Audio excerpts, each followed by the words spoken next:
39ನೆಯ ಪುಣ್ಯ ಸ್ಮರಣೆಯ ಈ ಒಂದು ಕಾರ್ಯಕ್ರಮದಲ್ಲಿ ದಿವ್ಯ ಸಾನ್ನಿಧ್ಯವನ್ನು ವಹಿಸಿರ್ತಕ್ಕಂಥ ಪರಮ ಪೂಜ್ಯ ಡಾಕ್ಟರ್ ಮುರುಘರಾಜ ಮಹಾಸ್ವಾಮಿ ಪಾದಕಮಲಗಳಿಗೆ ನನ್ನ ದೀರ್ಘದಂಡ ನಮಸ್ಕಾರಗಳನ್ನು ತಿಳಿಸ್ತಾ, ವೇದಿಕೆಯ ಮೇಲೆ ಆಸೀನರಾಗಿರ್ತಕ್ಕಂಥ ಯಾವತ್ತಿಗೂ ಗುರು ಹಿರಿಯರೇ, ಗಣ್ಯರೇ, ಮುಂಭಾಗದಲ್ಲಿ ಕುಳಿತಿರ್ತಕ್ಕಂಥ ಯಾವತ್ತೂ ಈ ಒಂದು ಜಾತ್ಯತೀತವಾಗಿರ್ತಕ್ಕಂಥ ಈ ಒಂದು ಮಠದ ಎಲ್ಲ ಸದ್ಭಕ್ತರೇ ಮತ್ತು ಪತ್ರಿಕೋದ್ಯಮ ಮಿತ್ರರೇ, ನನಗೆ ಮೈಯ ಹುಷಾರೆಲ್ಲ, ಸ್ವಲ್ಪ ಮಾತಾಡುವಂಥ ಪ್ರಯತ್ನ ಮಾಡ್ತೀನಿ ನಾನು. ಈಗ ತಾನೇ ಒಂದು ಗಿನ್ನೀಸ್ ರೆಕಾರ್ಡ್ದು ಒಂದು ಅಪ್ಪರಿಗೆ ಒಂದು ಇದನ್ನು ಕಳಿಸ್ಕೊಟ್ಟಿದ್ರು, ತಾವೆಲ್ಲ ತಮ್ಮ ಮುಖಾಂತರ ನೋಡಿದ್ರಿ. ಅಪ್ಪಾಜಿ, ತಾವು ಲಾಸ್ಟ್ ಟೈಮ್ ಗುರುವಂದನ ಒಂದು ಕಾರ್ಯಕ್ರಮ ಮಾಡಿದ್ರಿ, ಜೈ ಜವಾನ್, ಜೈ ಕಿಸಾನ್, ಜೈ ವಿಜ್ಞಾನ್ ಮತ್ತು ಜಯ ಶಿಕ್ಷಣ ಅಂತ ಹೇಳಿ. ಆ ಒಂದು ಕಾರ್ಯಕ್ರಮದಲ್ಲಿ ತಾವು ಒಂದು 2 ಅಥವಾ 3 ಗಿನ್ನೀಸ್ ರೆಕಾರ್ಡ್ ಮಾಡುವಂಥ ಕೆಲಸ ಮಾಡಿದ್ರಿ.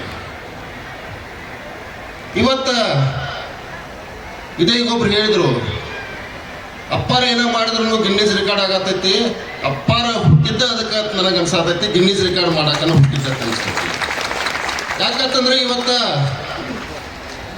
ಇಂಥ ಒಂದು ಯುಗದಾಗ ನಾವು ರಾಜಕಾರಣಿಗಳು ಮಂದಿನ ಕೂಡಿಸ್ತೀವಿ, ನಾವು ಕೂಡಿಸ್ತೀವಿ ರಾಜಕಾರಣಿಗಳು. ನಾವು ಹೆಂಗೆ ಕೂಡಿಸ್ತೀವಿ ಅಂತ ಅನ್ನೋದು ಇಲ್ಲಿ ವೇದಿಕೆ ಮೇಲೆ ಕೂತಂಥ ಮುಖಂಡರಿಗೆಲ್ಲ ಗೊತ್ತೈತಿ. ಆದ್ರೆ ಭಕ್ತಿ ಇಟ್ಟುಕೊಂಡು, ಈ ಮಠದ ಮೇಲೆ ತಮ್ಮ ಭಕ್ತಿ ಇಟ್ಟುಕೊಂಡು ನೀವೇನು 100 ಕಿಲೋಮೀಟರ್ ಗಟ್ಟಲೆ ಏನು ಬರ್ತಿರಲ್ಲ, ಅದು ಅಪ್ಪವ್ರ ಮೇಲೆ ಇಟ್ಟಿರ್ತಕ್ಕಂಥ ಗೌರವ. ಇವತ್ತು ನಾವು ಎಲ್ಲ ಲಿಂಗ ಸ್ವಾಮಿಗಳನ್ನ ಹಿಡ್ಕೊಂಡು ನಾವೆಲ್ಲ ಈ ಮಠ ಬೆಳಿಬೇಕಾದ್ರೆ ಇಲ್ಲಿವರೆಗೂ ಸಾಕಷ್ಟು ಮಹಿಳೆಯರು ಇದಕ್ಕೆ ಕೆಲಸ ಮಾಡಾರ ಕಾರಣಗಾರ. ಅದು ಮುಂದುವರ್ಸ್ಕೊಂಡು ಹೋಗೋದತ್ತಲ್ಲ, ಅದು ಭಾಳ ಕಷ್ಟದ ಕೆಲಸ.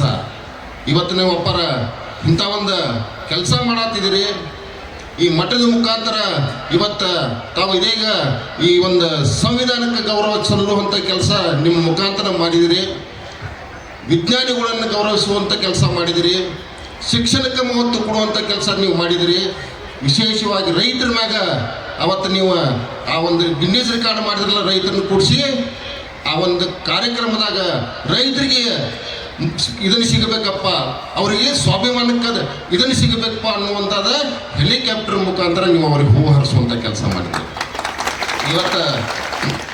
ಇವತ್ತು ನಾವು ಏನೇನೋ ಅಂದ್ಕೊಂಡಿದ್ದೆವು, ಆದ್ರೆ ಈ ಮಠದಕ್ಕೆ ಬಂದ ಮೇಲೆ ನಮಗೆ ಗೊತ್ತಾಯ್ತು, ಈ ಮಠದ ಪರಂಪರೆ ಏನೈತೆ ಅನ್ನೋದು ನಮ್ಗೆ ಗೊತ್ತಾಗೈತಿ.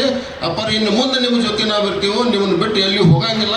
ದಯವಿಟ್ಟು ನಮ್ಗೆ ಏನೇ ಇದ್ರೂ ನೀವು ಕೆಲಸ ಹೇಳ್ತಾ ಬರ್ರಿ, ಕೆಲಸ ಒಪ್ಪಿಸ್ ಬರ್ರಿ, ನಾವು ಮಾಡುವಂಥ ಕೆಲಸ ಮಾಡ್ತೀವಿ. ಯಾಕಂತಂದ್ರೆ ಇದು ನಮ್ಮ ಹೆಮ್ಮೆ. ಇದು ಈ ಮುಗಳು ಕೂಡ ಏನು ಮಠ ಹಾಕಲ್ಲ, ನಮ್ಮ ತಾಲೂಕದ ಒಂದು ಹೆಮ್ಮೆ ಐತಿ. ಬರುವಂಥ ದಿನ ಮಾಡಿದಾಗ ನಿಮ್ಗೆ ಈ ಒಂದು ಕೆಲಸ ಹಿಂಗೆ ಮುಂದುವರಿಲಿ ಅಂಥೇಳಿ ನಿಮ್ಗೆ ಇನ್ನೊಮ್ಮೆ ಎಲ್ರಿಗೂ ನಮಸ್ಕಾರ ಮಾಡಿ, ವಿಶೇಷವಾಗಿ ನಿಮ್ಗೆ ನಮಸ್ಕಾರ ಮಾಡಿ ನಾನು 2 ಮಾತು ಮುಗಿಸ್ಕೊಂಡು ನಮಸ್ಕಾರ. ಭಾಳಷ್ಟು